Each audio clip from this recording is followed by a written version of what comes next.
제 집이 아닌 누이의 집에서 나오느라 출근에 걸리는 시간을 가늠하지 못한 박일영이 지각을 하자 문희수가 핏대를 올렸다.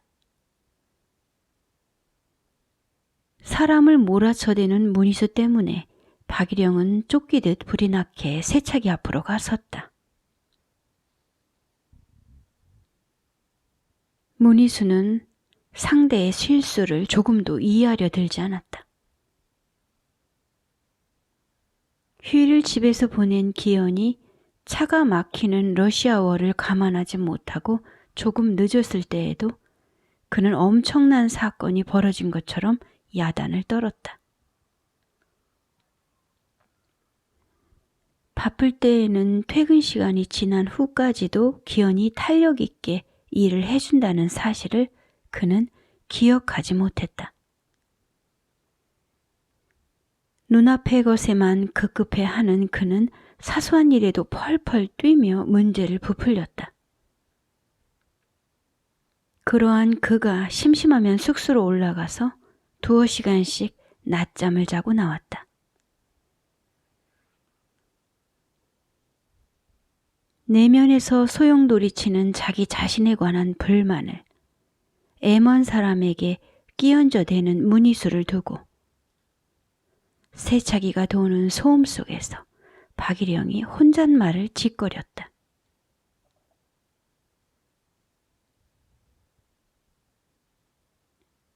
네가 장애인이면 그냥 그걸 인정하고 살아.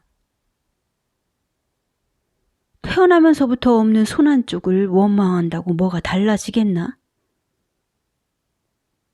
주변 사람들에게 풀리지 않는 자기 문제를 깔겨대면 없는 손이 도단하기라도 한다면 모를까. 못하러 바꿀 수 없는 사실에 매여 자기 결핍을 남들에게 싸지르며 사나? 그토록 원한에 젖어 남을 괴롭히며 살 정도면 전자손이라도 하나 제작해서 붙이든가.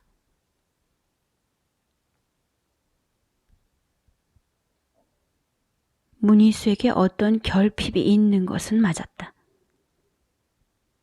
자신이 불구로 태어났다는 것부터가 남보다 사랑받지 못한 증거라도 되는 양 원망을 품고 있었다.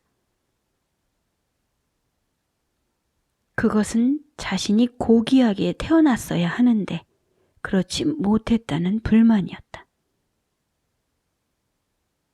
그와 어울리지 않는 우월감이 그것을 반증하고 있었다. 누구라도 장애를 가지고 태어날 수 있고 불의 사고로 장애가 될 가능성에서 제외될 사람은 없었다. 또한 문희수는 자신을 사랑해주는 이가 없다는 것에 화가 나 있는 사람처럼 보였다. 사랑받지 못했다는 인식이 그의 마음에 불만을 키우는 것 같았다. 그는 언제든지 사무실에 들어가서 앉아 있을 수 있는 자유를 가지고 있었고 밥을 먹다가 음식을 입에 문 채 일을 하러 튀어나가야 하는 입장도 아니었다. 시간당 최소 급여를 받는 직원들에 비해 그는 벌이도 좋은 편이었다. 가장 형편이 좋은 그가 마음은 구차했다.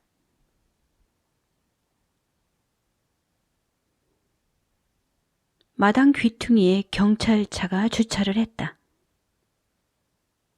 경찰들이 문희수를 찾는 모양이었다.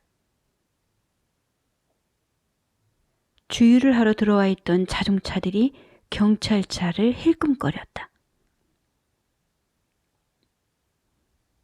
며칠 전 이주임의 친구를 때린 일로 경찰이 왔을 것이라 추측한 문희수는 굽히는 기색 없이 사무실 밖으로 나갔다. 한쪽 손이 없는 문희수의 모습을 경찰들이 보게 되면 나서서 문제를 짚으려 하기보다 대략 넘어가려 할 것임을 알고 있었다. 그러한 속성을 익히 겪어온 문희수로서는 경찰보다 더한 사람이 와도 캥기지 않았다.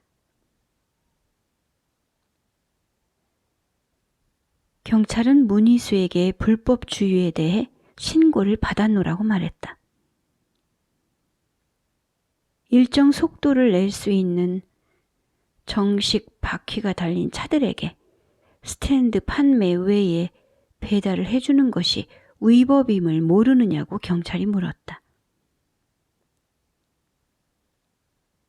이동식 탱크로리를 끌고 나가서 대기 중인 버스에 불법 주유를 해줄 때면 사방에 정차한 다른 버스들이 그 현장을 가리어주곤 했다. 들킬 리가 없는데 어찌하여 그것이 사진으로 찍힐 수 있었는지 문희수는 의아스러웠다. 경찰이 제꺼덕 문희수를 차에 태웠다.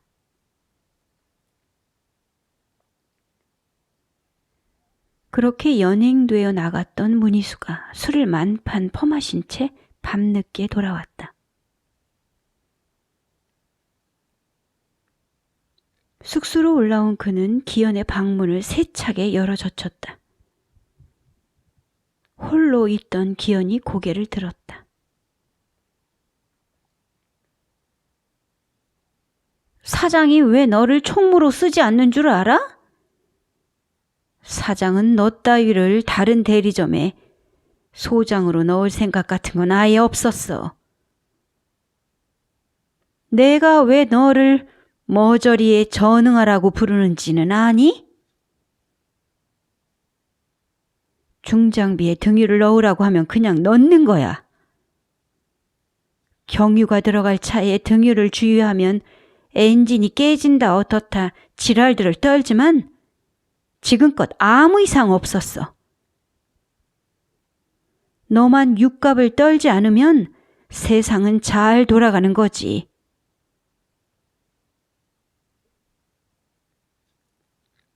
사장이든 문희수든 자신들이 남몰래 해왔던 떳떳지 못한 행각을 입 밖으로 드러낸 적은 없었다. 술을 먹어서 느슨해진 문희수가 자신의 속임수를 스스로 부려놓고 있었다.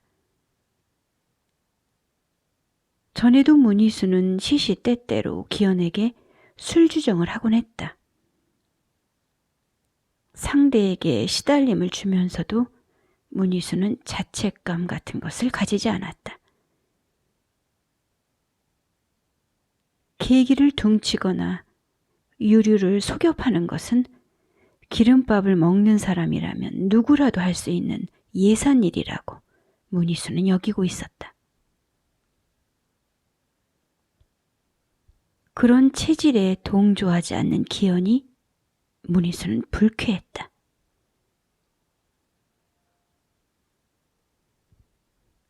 너는 시간당 매겨주는 똥값으로 일당을 받아가지만 그것도 머리통만하게 가득 쌓인 담배꽁초 위에 침을 퇴퇴 뱉어놓은 인간들의 재터리를 치워주거나 화장실 변기에 고개를 쑤셔박고 변기를 혀로 닦듯 해놓지 않으면 그나마도 너는 이곳에서 잘릴 목숨이지만 난 너와는 달라.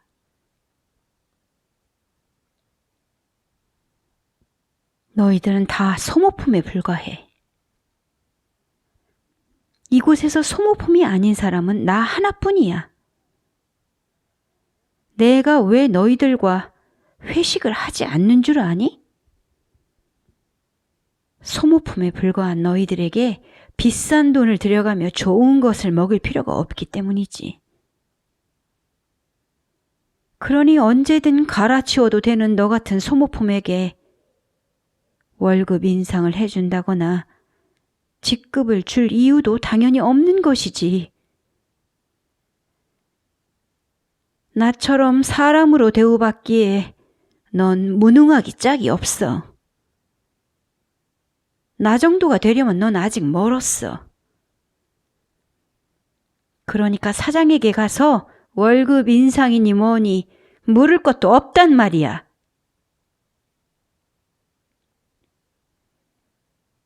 문희수는 기현의 무능함을 탓함으로써 구두 계약에 대한 불이행을 정당화하려는 것처럼 보였다. 자신의 주머니를 두둑하게 불리려면 여타의 사람들은 모두 그의 소모품이 돼주어야 함을 말하고 있는 듯도 했다.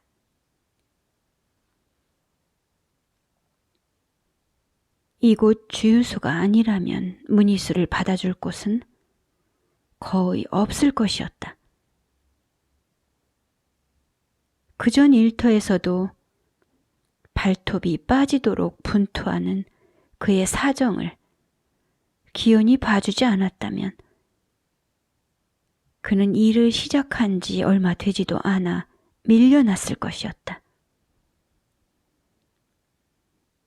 문희수의 상황은 극악했다. 이곳에서처럼 살 기회를 받았던 적이 그에게는 없었을 것이었다. 일할 기회에 관한 것 말고도 문희수와 같이 장애가 있는 사람들이 수도의 입회나 출가를 허가받았다는 말을 들어본 적이 없었다. 그러니 세상 어딘가에 한가의 자리를 틀고 살아가는 것조차 그에게는 쉬운 일이 아닐 터였다. 그런 조건 속에서 문희수가 어떤 태도로 살아가든지 잘못은 아니었다. 그에게 덕성이 있어야 했었다는, 그랬다면 그의 삶이 변변하게 굴러갈 수 있지 않았겠느냐는 망상을 기현은 조용히 내려놓았다.